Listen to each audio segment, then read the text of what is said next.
Happy New Year, everyone, and welcome to our Q4 2019 Investment Vodcast. In this podcast, we will be discussing the performance of major asset classes over the quarter, followed by some of the macroeconomic events and data across the main regions, and we'll finish with the outlook and key themes we expect to be present during this year. As this slide shows, it was a very good quarter for risk assets, with equity markets across all regions rising strongly. Bonds, however, underperformed, with government issues hit the hardest. Equity markets benefited from accommodative monetary policy, an improvement in the global growth outlook, and an easing of trade tensions between the US and China as a Phase 1 trade deal was agreed between the two countries, avoiding a further escalation in tariffs. Furthermore, the US did not impose tariffs on European Union auto exports, as many investors had feared. Corporate bonds also rose, benefiting from the same factors. Government bonds were the weakest performing asset class over the quarter. The Federal Reserve cut US interest rates by 0.25% on the 31st of October, and the European Central Bank restarted its asset purchasing programme, both with the aim of stimulating economic growth. Whilst this improved investor sentiment towards risk assets, it made holding government bonds less attractive. Within government bonds, UK issues were the worst performers over the period, with yields beginning to rise as Prime Minister Boris Johnson was able to agree a new deal with the EU, a surprise to many. Legislation pushed through Parliament by opposition MPs prevented a no-deal Brexit on the 31st of October and forced the government to request a further extension of the Article 50 negotiating period. This ultimately paved the way for a general election, which the Conservative Party won handsomely. Investor sentiment towards the UK improved and demand for risk assets rose, with gilt selling off further as a result.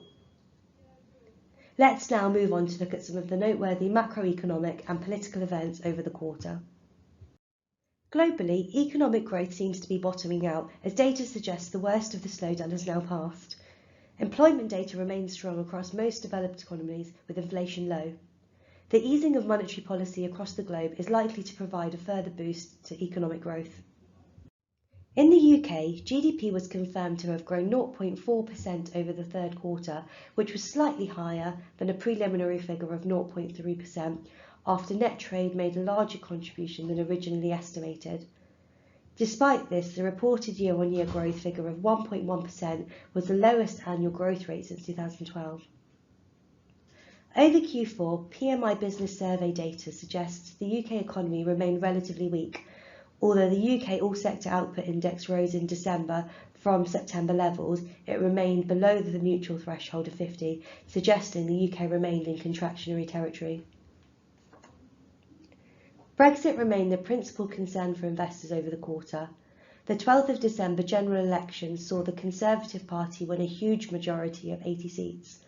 This guarantees that the UK will leave the European Union on the 31st of January and enter into an 11-month transition period, during which all current trading arrangements will be maintained. Whilst this removes the near-term risk, the potential remains for the UK to crash out of the European trading structures at the end of 2020, which may weigh on investor sentiment in the coming months. Moving over to the US, GDP growth ticked up slightly over the quarter, rising to 2.1% on an annualised basis. Personal consumption, government spending, residential investment and exports all contributed positively. Despite this, concerns of weaker growth looking forward and inflation that remains well below the Federal Reserve's target of 2% saw the Federal Open Market Committee cut interest rates by 0.25% over the quarter. Trade negotiations with the Chinese authorities remain ongoing. However, a Phase 1 trade deal has been agreed between the two countries, removing the risk of an imminent escalation in tariffs. The US government also failed to impose tariffs on European Union auto exports, boosting investor sentiment. In the Eurozone, economic data remained weak. GDP was confirmed to have grown by 0.2% over Q3, matching that over the second quarter. However, PMI survey data collated over the fourth quarter suggests this may have weakened further since then. Meanwhile, inflation picked up, rising to 1.3% in December. Despite this uptick in inflation, it remains well below the European Central Bank's target of 2%. In light of this and weak GDP growth, the ECB's Governing Council loosened monetary policy, restarting their asset purchasing programme. Also, Mario Draghi's tenure as ECB president came to an end in October. He was replaced by former IMF Managing Director Christine Lagarde, who is expected to maintain Mario Draghi's accommodative stance to monetary policy.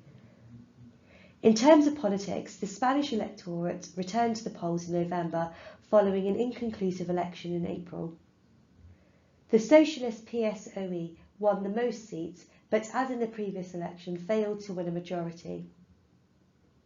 Negotiations with the left-wing Podemos and the Republican left of Catalonia have been fruitful, and following a successful investiture vote, Pedro Sánchez, the leader of the Socialist Party, became Prime Minister. Moving over to the emerging market region, most emerging market economies moderated over the quarter, especially those in Asia.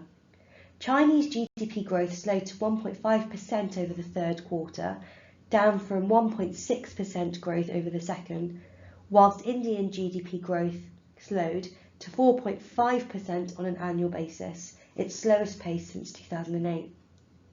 Despite the agreement of a Phase 1 trade deal between the US and China, the ongoing dispute continues to have a negative impact on export-heavy economies.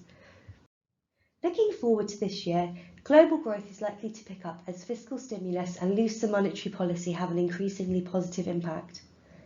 With the US general election in the autumn, the Democratic Party presidential primaries will decide who will be facing President Trump in the November poll.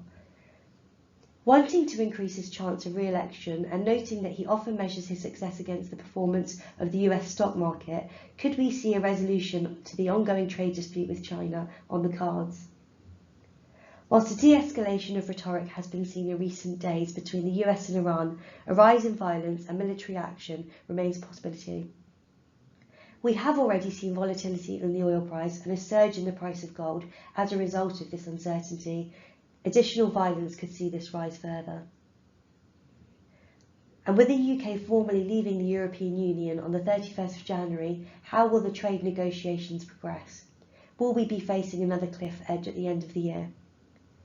2019 was a volatile year with plenty of ups and downs. It's likely that 2020 will be another year of event-driven volatility. That brings us to the end of this podcast. I hope this has been a helpful overview of the macroeconomic backdrop and markets over Q4. I think you'll agree with me in saying that it'll be interesting to see what 2020 brings. I'd like to thank you all for listening and look forward to speaking to you in a few months during our Q1 recording.